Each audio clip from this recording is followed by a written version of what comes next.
Okay. So I'm just going to say it. I think that Skeleton Crew is the best Star Wars television show to come out thus far. Welcome to Philosophy All Along, where we go deeper into things, try and kind of understand their deeper meanings, and in the end, we might find out that it was philosophy all along. So, what the heck am I talking about? There's some great Star Wars TV shows. The Mandalorian probably being the one that immediately comes to your mind when you're like, no, this guy is completely and utterly out of it. I get it. Mandalorian's a great show. I love it. There's really, really good Star Wars TV. One of the things that everyone touts as potentially the best is Andor. Right, Andor speaks. Right, it's drama. It does have a little bit of comedy to it, but mostly like really deep, really insightful, significant, realistic. It's good, right? The acting, everything about it is good. And you look at something like Skeleton Crew, and you know, the acting can be a little bit hit or miss. Some of the dialogues a little bit, hit or miss. The CG and special effects, they probably didn't spend as much money as they have on some other projects on this one. So where am I getting this crazy idea that it is the best Star Wars TV to come out so far? And I'm going to say it this way. Star Wars isn't for us.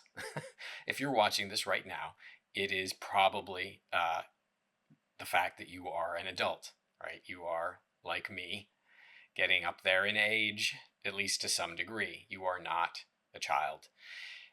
But the people that benefit the most, that get the most joy out of Star Wars, are the kids, right? I really love that they did this show. I love that they did something that so clearly was for children and not just something that kind of patronizes them, that looks down, oh, let's just make some sort of cute, campy little thing with a lot of burps and fart jokes, and appeals to this idea that children have nothing to say and they have nothing to think. I remember loving Star Wars as a kid. It's one of my first memories, and I was very, very, very young, and it was terrifying. I remember being terrified of Darth Vader, but also just so in love with it, right? And there's an excellent chance that for many of you, you remember that too. We have, as a result of that, grown up with it. And the fan base has taken ownership of it in a way that has become incredibly nasty. Just just gross and unpleasant and selfish and small. We saw it happen with George Lucas, and the way we basically made it so unpleasant to be the creator of Star Wars that we, the fan base, put him in a position where he's like, you know what? Screw it. I'm going to sell it. I'll sell it to Disney. Let's just get it out of my hands, and that way I don't have to keep hearing about how I've ruined people's childhoods. Heck, the actor who played Anakin Skywalker in Phantom Menace has went through it. As a little kid, we bullied him as a fan base, and he ended up in a really, really dark place as a result for a very long time. We seem especially bothered if the show somehow reaches out to people other than ourselves and allows the possibility that they too could have some sort of heroes that they see themselves in. In other words, if it's a black woman, we're like, how dare you, right? This isn't my Star Wars. And again, ruining childhood. So this show, on the other hand, I really think is 100% the perfect response to that kind of BS, right? As opposed to making another show that does kind of have very, very clearly that almost social justice feel to it, and then has to deal with all of the campaigns and so on and so forth. They said, you know what, we've been trying to tell you for a long time that Star Wars has been for children, and that when we put something like a person of color or Hispanic person, or we put gay people in it, whatever it happens to be, it's not about you. It's not about a social agenda. It's about the fact that there's children watching who then get to go, oh, that person's like me. Maybe I can also be a Jedi. This is the first time I've seen someone that has my qualities, right? My cultural connections. And then they get to go grab their broom and unscrew it from from the head and start whacking each other with it and experiencing the joy that we got to. And we've just done everything we can to prevent children from getting to do that. So to me, this isn't just a matter of like, oh, it was a show that was clearly made for children. All right, I highly recommend, if you haven't seen it, watching it. It is thoughtful. It speaks. It has it is the way that you might go, wow, this is clearly kind of geared towards something that can connect to children, but I'm deeply invested, right?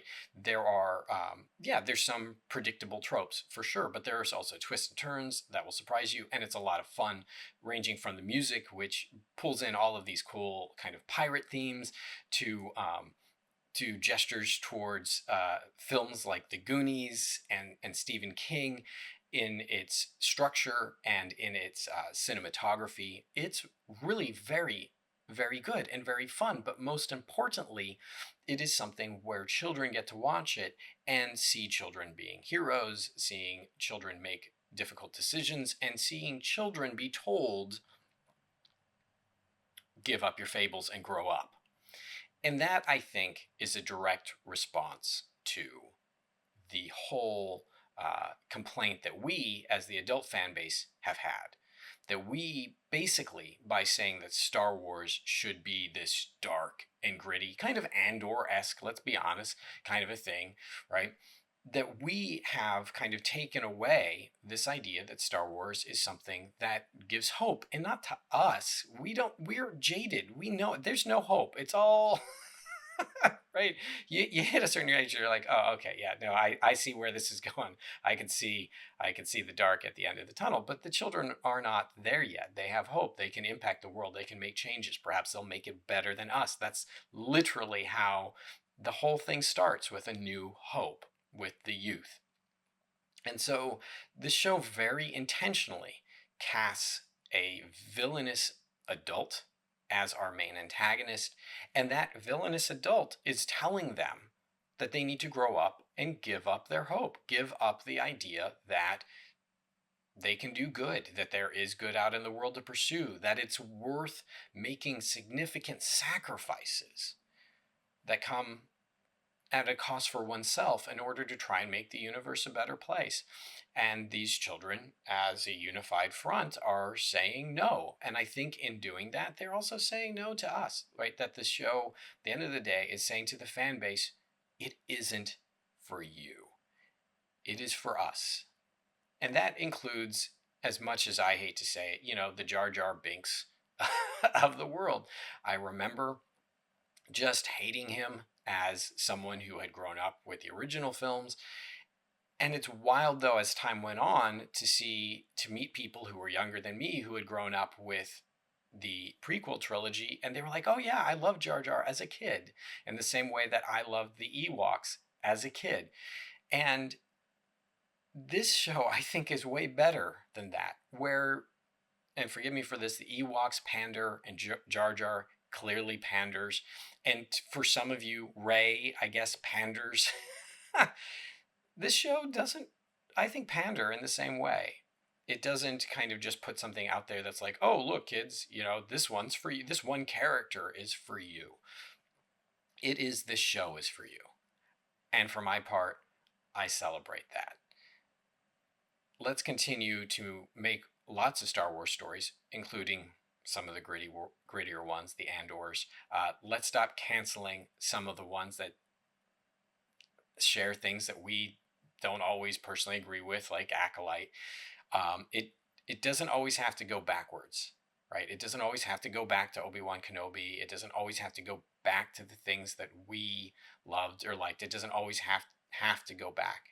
Sometimes it can move forward because it's not for you. And we have a bad habit in our culture of trying to make our children ourselves, just new little versions of us.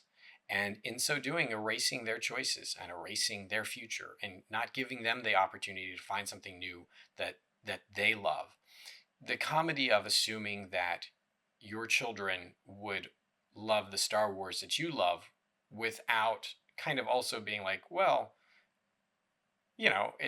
it's old and it's dated and it doesn't look as good as some of the things that they have access to now. And by continuing to make it new and make it fresh and make it in ways that connect to them, whatever new generation happens to be in, is a much better way of assuring that the general dream of Star Wars, that we can come together to overcome darkness and tyranny, that dream continues to be a new hope into the future.